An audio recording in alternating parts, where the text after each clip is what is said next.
Have you ever considered the impacts of estrangement in your life? Sure, you feel disappointed, resentful, angry even. You miss the person with whom you are estranged. Feeling deeply wounded, you struggle to find your footing some days. Seeking to follow God, you try to forgive only to be reminded of the wrongs. And once again, you deal with those negative emotions. Today, I want to go a little deeper to share the impacts of estrangement and offer some tips to help you address those hurtful areas. You can find peace, but sometimes it involves revisiting places you would rather avoid.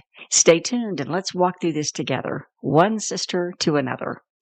Find the full transcript for this episode plus resources for women at Estrangement, Turning Pain into Peace at beckykolb.com/47.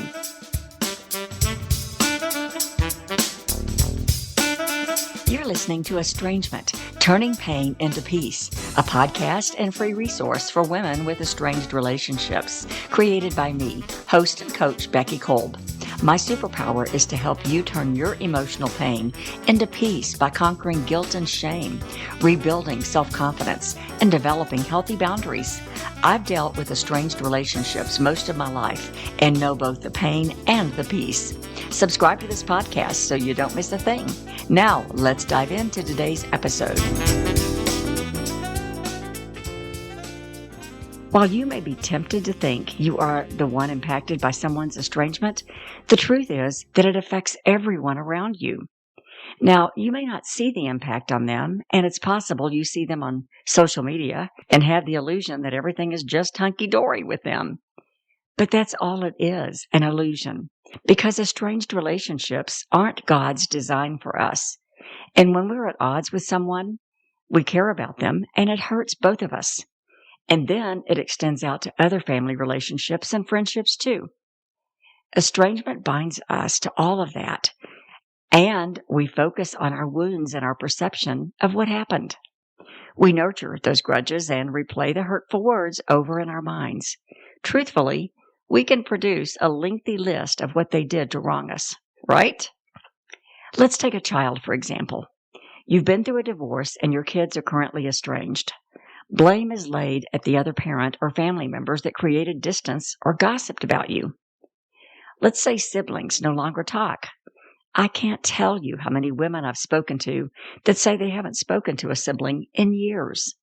Often it involves their perception of the way they were treated as kids or family trust when someone passes. Relationships are heavily impacted by estrangement. Let's take a look at some of those. Disruption of family gatherings is a big one. Estrangement creates distance. It doesn't matter who decided to end the relationship.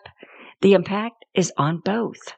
Holidays and birthdays come and go, and one of you isn't invited any longer, or at least doesn't feel comfortable being in that presence. You feel the deep emotional pain from being excluded. Longing for the way things used to be, you turn your emotions inward and begin to berate yourself, feel guilt and shame. You're now forced to find another way to celebrate or refocus on those days, and it seems unnatural. I feel your pain. I live a mile from a family member who doesn't speak to me. I know what it feels like and the impact it has on all of the lives around you. How do you explain to people that you aren't invited to family events any longer, that you aren't welcome in their home? It's hard. If only responsible parties would sit down and have a conversation, it might be worked out. Often, that's just not possible because one of the two isn't willing or capable emotionally. And so, estrangement lingers.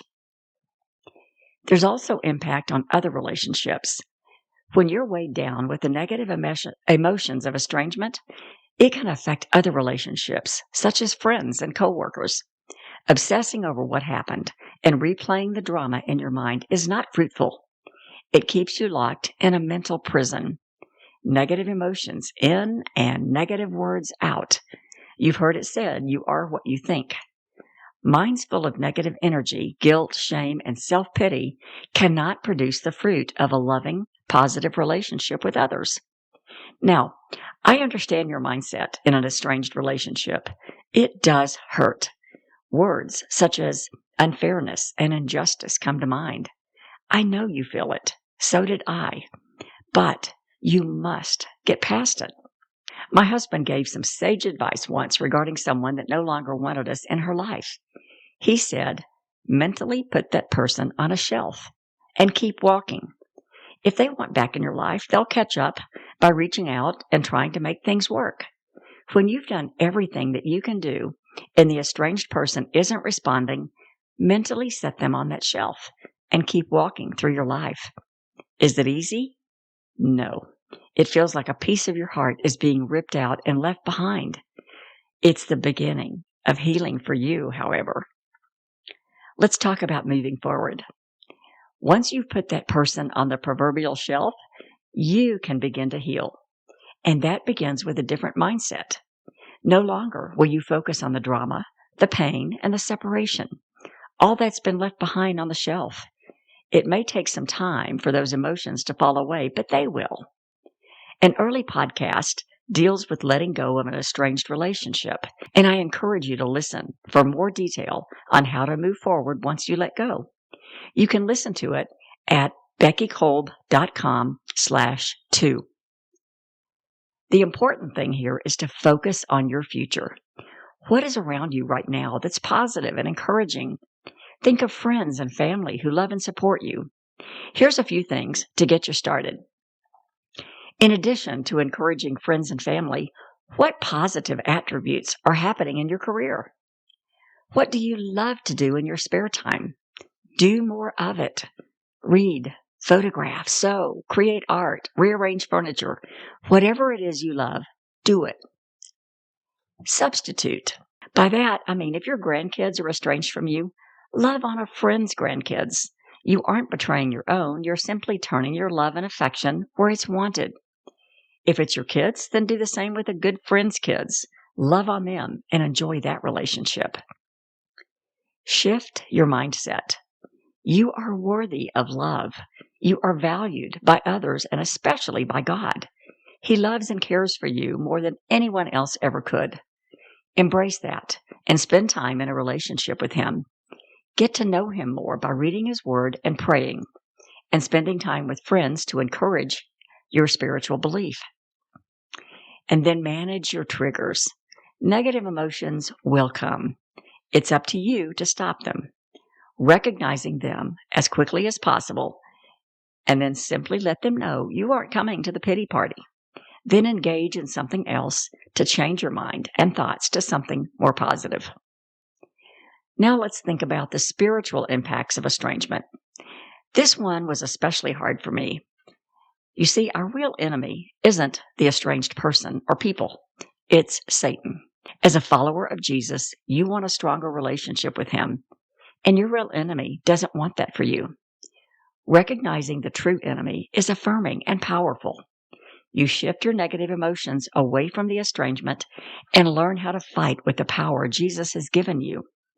It's especially hard because He tells us to forgive as we've been forgiven and love as we've been loved. Well, that just puts a wrinkle in life for me. Someone has rejected you, speaks false accusations against you, and you're supposed to love and forgive them? Yep, that's what He says. Well, that's impossible. Yes, it is. If left to do it on our own, it is impossible.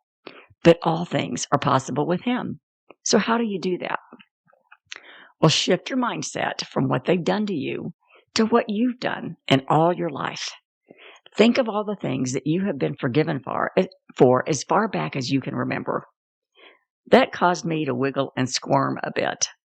As painful as that was, it also gave me great understanding of the sacrifice Jesus made for me when He exchanged all those things I did for His life as He hung on the cross. Thinking in that light, it became a little easier for me to be able to forgive those who had wronged me. And if you've listened to other podcasts I've done, you've heard the one on forgiveness being a process. If you haven't heard it, you can listen here, beckykolb.com/6. Forgiveness is powerful. It isn't for the other person. It's a beautiful gift that you give yourself. Estrangement is universal. So learn to manage you.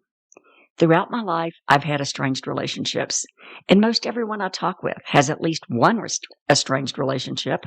We think it's just us, but it's not. I spoke with a woman recently who shared an estrangement with me. The person was a family member who had decided she no longer wanted a relationship. That woman felt all the emotions: guilt, shame, self-pity, until she began to look at relationships this other person had throughout her life. What she discovered was that she had many issues with other people in her life. Drama was constant, it seemed. She learned that while she may have contributed to the estrangement in some way, it wasn't just her. It never is. She determined that she was no longer going to be the punching bag, and that gave her the fortitude she needed to be independent, acknowledge her mistakes in the relationship, only to herself, of course, because the other person wouldn't speak to her, and move on. She put the relationship on the shelf. With new zip in her step, she moved forward, and you can too. Are you ready to manage your life? Decide what energy you want to give your emotions and energy. Resolve to stop the negativity and replace those thoughts with new, challenging, and positive replacement. Spend more time doing what you love. Devote more time to improving your relationship with God through Bible reading and prayer. And start to enjoy life all over again. That footing has led to healthy relationships with some and strategies to deal with those that need to be healed. Furthermore, it helped me gain insight into my passion and purpose in life. And it all started with forgiveness. Want to learn how? I've created a guide to help you.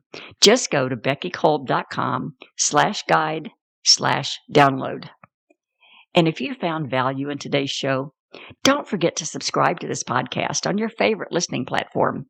You can help me and others by writing a review that helps my podcast reach even more people that want encouragement and help to deal with difficult and estranged relationships.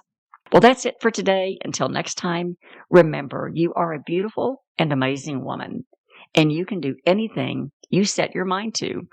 Here's to healthy relationships.